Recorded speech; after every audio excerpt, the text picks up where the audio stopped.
baby. It's the Iceman pow wow. I got my mouth looking something like a disco ball. I got the diamonds in the ice all hand said. I might cause a cold front if I take a deep breath. My teeth gleaming like I'm chewing on aluminum foil. Smile showing off my diamonds, sipping on some potent oil. I put my money where my mouth is and bought a grill. 20 cans, 30 stacks, let them know I'm so for real. My motivation is them 30. All right, I had to let that run a little bit. You know that Chris Paul's going to be looking for the same type of ice that the Iceman Paul Wall is breathing out of his mouth because he's facing a tough task here against the Golden State Warriors. This is the second part of Lazy-Bets-Episode-1. Welcome back, everybody. We hope you enjoyed part 1. We're going to start by talking about Chris Paul, who David has a man crush on. Dave, let's talk about CP3 and what he's done here in the playoffs. He's been pretty good. He's been very excellent, and I think he's doing exactly what they got him to do. Take a little pressure off of James Harden. James Harden, as we all know, has fallen a little short in the playoffs before, and he just looks like he's always running out of gas by the second round. So CP3 taking a little pressure off of him and doing his CP3 thing, which, as you know, we're both Clipper fans. We've been watching this. Yeah, Benedict Paul. Yeah. Yeah, we differ a little bit on this end of Chris Paul. Brandon doesn't so much like what Chris Paul did to our Clippers this offseason. I can't really blame him. I don't think we would be... I love Los Angeles. I don't think he would be playing right now if he was still on the Clippers. So kind of like Blake Griffin. Yeah, Blake Griffin would also be at home. They'd probably both be injured, given the Clippers' luck. But yeah, CP3 and the Rockets should be giving Golden State their best test, I think, in quite a few years since that Cavs-Warriors finals where they didn't have Durant and Curry was still banged up. So probably their the best team to ever face the Warriors in the finals or in the conference finals. Well, do you think that the series, like the playoffs, end here? Is that your opinion? I do. I think this is essentially the NBA Finals. We'll see what Houston's got, but they're definitely the biggest threat to the Warriors. But yeah, I think might as well get into it. I think this is going to be the highest level of basketball ever seen. Not to overstate it, but I think this is the best talent that has ever taken the floor at one time. I think it's amazing the style that Houston plays, their run and gun, three-point mixed with their isolation ball with Paul and Harden.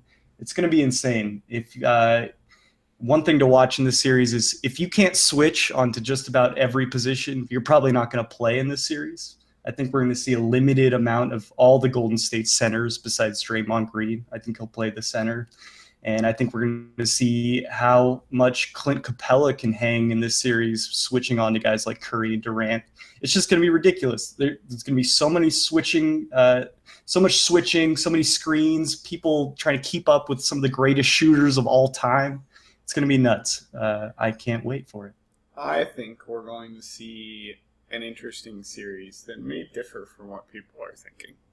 I also think it's going to be more defensive than offensive. And I do see a limited amount of players, but I also see Clint Capella absolutely dominating down low. And that's one of the reasons that I have an interesting selection here that I know I'm going to get some crap for, especially in my relationship life, because I have some interesting opinions on this series. And, of course, I am dating a Warriors fan from the Bay Area. So this should be an interesting one for me, especially if this one gets seen. This may be a relationship ender, folks. Yeah, it's not great that I think that the Rockets are going to win this series. It's not really what I want. I cannot stand Chris Paul. I think that Chris Paul is one of the biggest traitors in the history of basketball. The Lakers should hate him. The Clippers should hate him. The Wake Forest should even hate this guy because he wrote the book on how to turn tail on fans that love him. And I can't stand guys like that, especially ones who go to the beard. But I do respect James Harden. For that reason. After all that, you do respect James Harden. And for that reason, I think that we have a very interesting series on our hand. I don't think Chris Paul can choke this.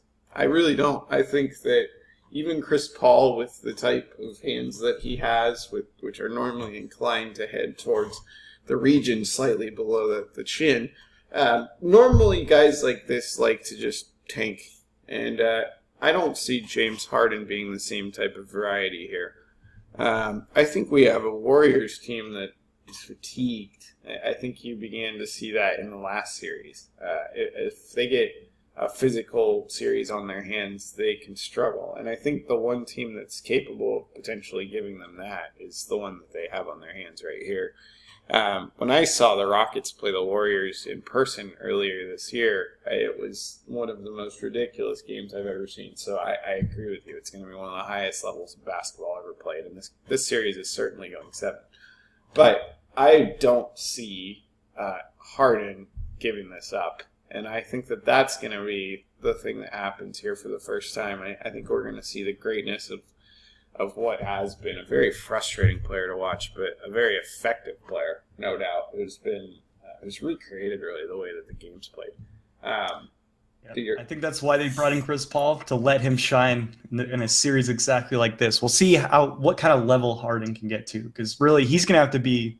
He's going to have to bring his A game, but Capella's a nice wrinkle. That's the thing that's nice, because they've started to figure out they have a really nice pick and roll game with both of them.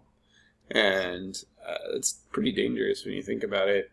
The Warriors really kind of struggle with the center position. And I think Draymond Green is nice, but I think he'd be more effective guarding someone else. Or else this could be a tough series for the Warriors. They could get exposed down low. That's what happened in the game that happened earlier in January that I attended. They really started to struggle with Capella. He went off.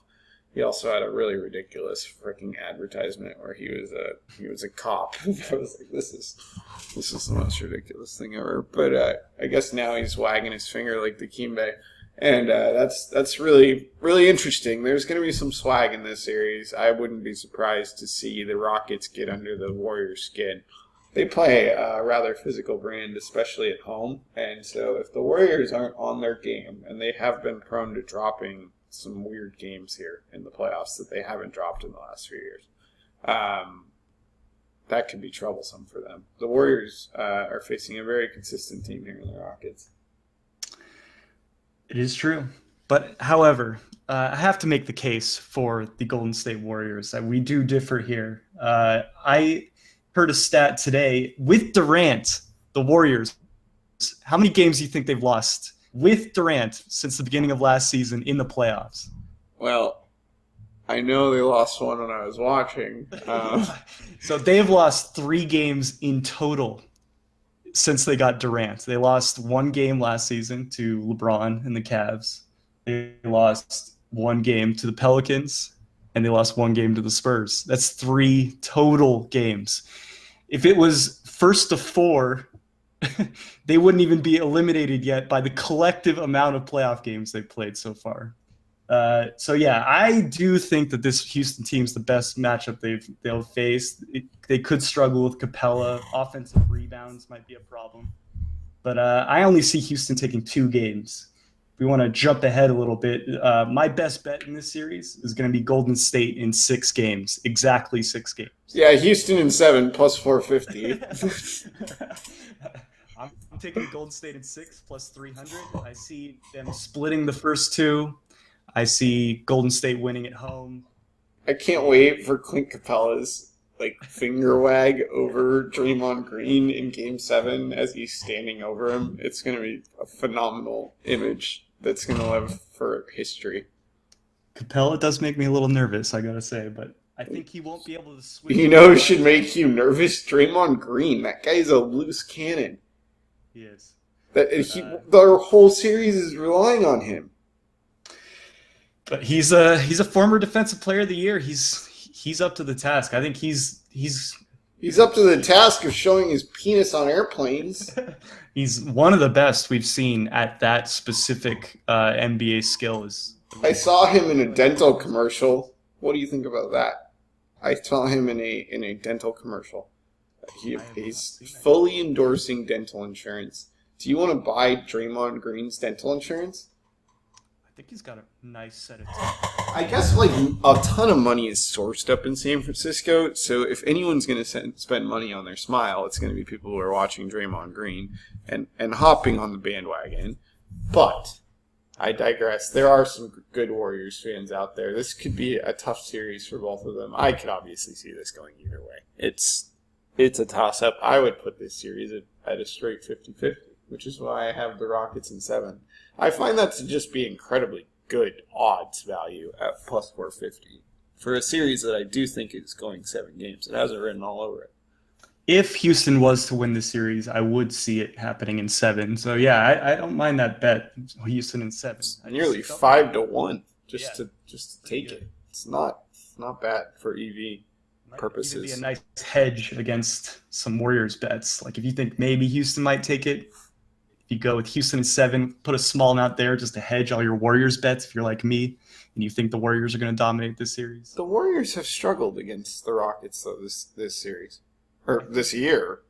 I think Golden State has been checked out this year. They were just waiting for this series, basically. They were even checked out against the Spurs. They're waiting for series like this to really bring it. The Rockets have really been the same way. They've just been more consistent. I don't know if you remember that January commentary where they started going off about how they were only focused on the Warriors, and that was the only team that mattered, and at that point, I was thinking, well, the Clippers are going to bounce back at some point. What a joke! But at that point, they were solely focused on the Warriors too. And in my opinion, the Rockets have had a stronger season. I do find the Warriors to be a much more consistent roster. I'm just split. I mean, I take the Rockets in 7 simply out of odds expected value and what I can see happening in a simulation sense. This is too close to call in terms of a favorite. I think you're going to absolutely hate my pick in the other series, though, and that's the thing that'll make this fun. Why don't we move on? Yeah, let's hop in. Let's start with prop bets, though. LeBron James is facing off against a Celtics team, one of the best defensive teams in the league, I might add. I keep mentioning it. But Brad Stevens kind of knows what he's doing.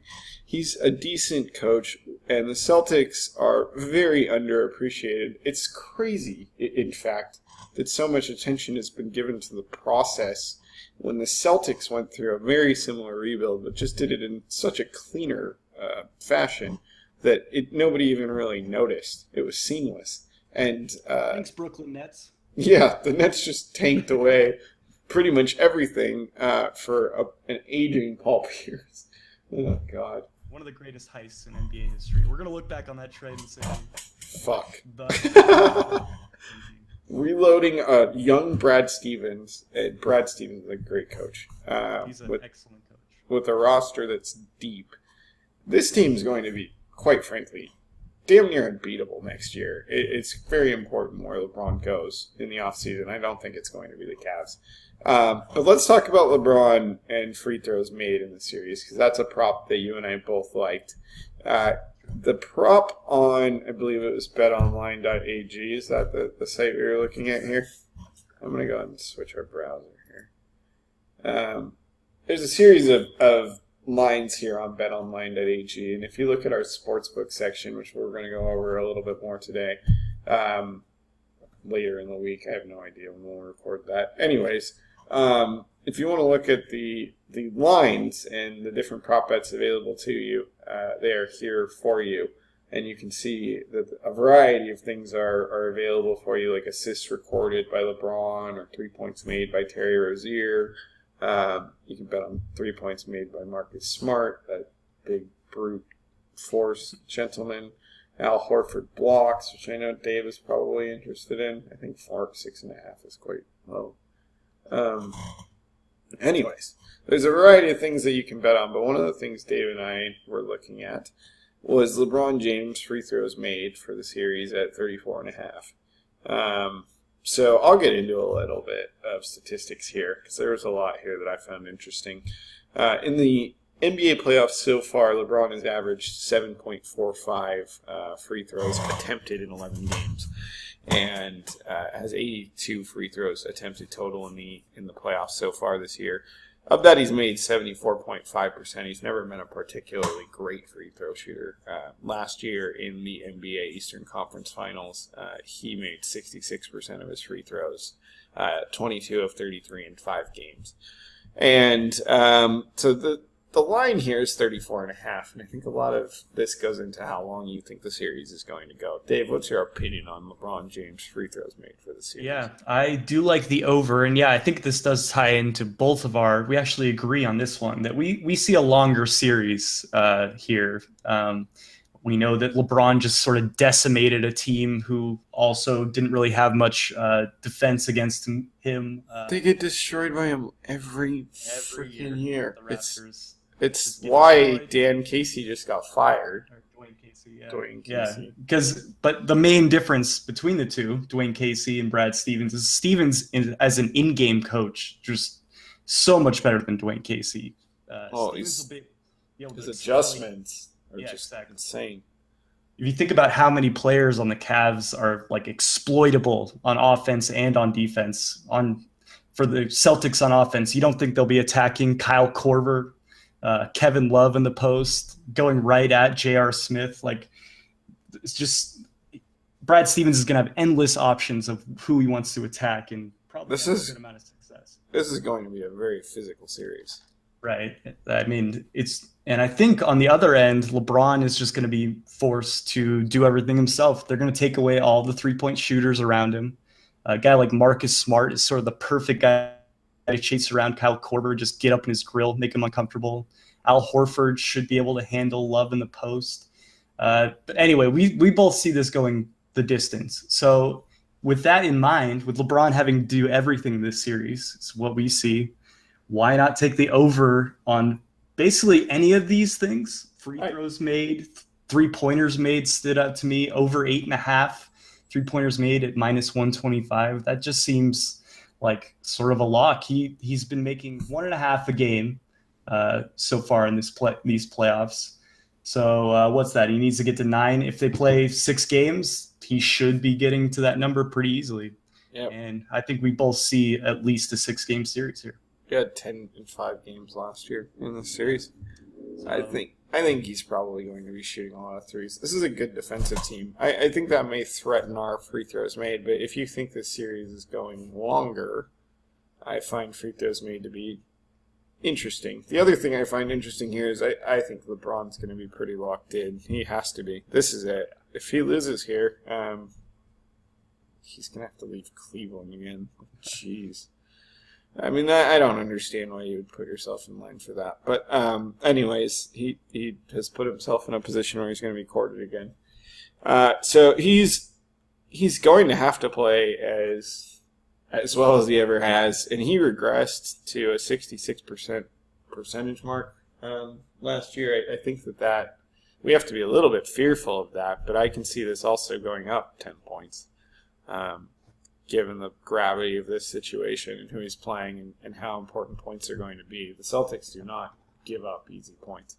I think that's been the thing that is so obvious about them is how good they are defensively. They made Ben Simmons look like one of the worst players in the world in that last game, and that's pretty incredible considering the year he's had. And a lot of people are starting to see Philadelphia as an Eastern Conference Finals team, and the Celtics have been doubted all year and have continued to just chug along for a team that gets injured every single month. Who are they going to drop next, and who's going to step up and be their next All-Star? It's crazy. Semi Ojeleye. There's a name to watch in the series. I think he's going to be asked to guard LeBron a lot. He could struggle, could be fouling LeBron a lot on these drives to the rim while the other Celtic defenders are staying home on guys like Korver and Smith. I do see Ojeleye, guys like Ojeleye, Jaylen Brown, Jason Tatum, when they get switched on to LeBron, just fouling him at the rim might be their best option if they are playing if they're single covering LeBron like I expect them to do more often than, say, a team like Toronto. Especially if he's only shooting 66%. Exactly. Yeah. He shot really well in the Pacers series, but then he really couldn't get it going in the Raptors series. He kept stepping over the line because he was just trying to get in some kind of rhythm. That'll be very interesting to see what his percentage is in the series. It has big feel. Both of these have big feel. Even the Celtics, I think people aren't sleeping on them any longer. I think they are starting to see them as a potential threat because honestly, they've been pretty stalwart. Even the Bucks. I mean, that's a tough competition for anyone, given how athletic that team is. I think that it's just been a really interesting playoffs for them. Terry Rozier, 92.5 points in the series, minus 125. I love this one in particular. He's averaging 18.2 points per game, 82.6 from the free throw line in terms of percentage, 42.6% from field goal range. I think he's got that on lock, given the way that he's played. We talked about the defensive situation for the Cavs. And while we do think this is going to be a bit more of a defensive series, I don't think the point guards are going to have any problem. And I think Terry Rozier is probably going to tear these Cavs apart in terms of overall points. Rozier, LeBron, say, will be guarding probably Jason Tatum, who is one of their other main creators. But yeah, who's going to be guarding Rozier? One of the point guards on the Cavs, like Jose Calderon might be on him for a bit. JR might be asked to be guarding him. I think Rozier should be able to get to the rim. And who's protecting the rim for Cleveland? That would be LeBron. LeBron's not always giving max effort on defense because of the load he has to carry on. Tristan Thompson might have to get involved here, especially if Al Horford's just destroying Kevin Love down low, which could very well happen. We don't know who Tristan's going to be sleeping with the night before, so that's part of the problem here. Is that we have to talk to our inside sources to see who Thompson may be sleeping with. What a joke! I mean, talk about a distraction from a player. I hate to get off topic because Terry Rozier is going way over 92.5 points, and you should lock that down minus 125. You should also lock down your man, I guess, if you're a Kardashian dating Tristan Thompson, because you could be facing some serious shit. It's interesting that LeBron always has these stories around him. He's got Tristan Thompson. He's got Delonte West sleeping with his mom. I think that it's interesting that LeBron brings the hoopla, if you will. He somehow stays out of the fray, though, that LeBron. And yeah, I'm getting shit for rooting for the Cavs just because Tristan Thompson's on the team. My girlfriend is strongly opposed to Tristan Thompson. Yeah, he's a hoe. He's a hoe. He's a man hoe. We can't be having that. I don't know if the lady should have taken him back. Just saying, brah. Sometimes that Kardashian logic just can't be quite understood. So guess what? What? Celtics in 7. Yeah! Bold pick. I like it. I like the Celtics to win their first NBA title in 10 years. You like the Celtics to not only beat LeBron James, the greatest player of the last 25 years, and you also like them to defeat the Golden State Warriors or the Houston Rockets, some of the better teams of the last. The Houston Rockets. Because Chris Paul likes to choke, and Terry Rozier is going to make him look like a joke. That is bold. I'm not sure if I've decided on that. Don't bet on that yet, guys. But I do like the Celtics to advance to the NBA Finals, and I do think that it depends on who they've got left on their roster. But in terms of defense, this team is playing out of this world, and I think that we have a major thing on our hands here. I don't think we should overrate LeBron's performance so far. I mean, Victor Oladipo, yes, has been very good. And the Indiana Pacers were a much different team than they've been in the past. But that shouldn't have taken 7 games, not with that roster. And to beat the Toronto Raptors, yes, they were the number 1 seed in the East. But I think we all saw the type of flaws that were involved in that roster. And it's been that way for a while. They've been largely built for a regular season, and they're not built for the postseason, and they get destroyed pretty much every year when they come up against the LeBron. The Celtics have been very consistent, and I think that this is the most I've ever seen LeBron struggle to get to a finals, especially in the first round like that with the Pacers. And I just don't respect the Toronto Raptors so much to consider that much of a series. That may have left them well rested, and that may serve them here. I may be dead wrong, but I think the Celtics are a much more competitive team than people gave them credit for this year, and they probably should have been the number 1 seed. They lost Kyrie Irving, and it took them a couple games to adjust. But they seem to have popped in a brand new star, and it's kind of incredible to watch them do it. We'll see, Dave. I think it's going to be an interesting series, but the Celtics may take this. Yeah, I mean, Al Horford's been incredible. I think we have to mention how good Big Al has been. His over-under is only 90 points, by the way. Yeah, I mean, he's more of a distributor, facilitator for the offense, but I do see him going at Kevin Love.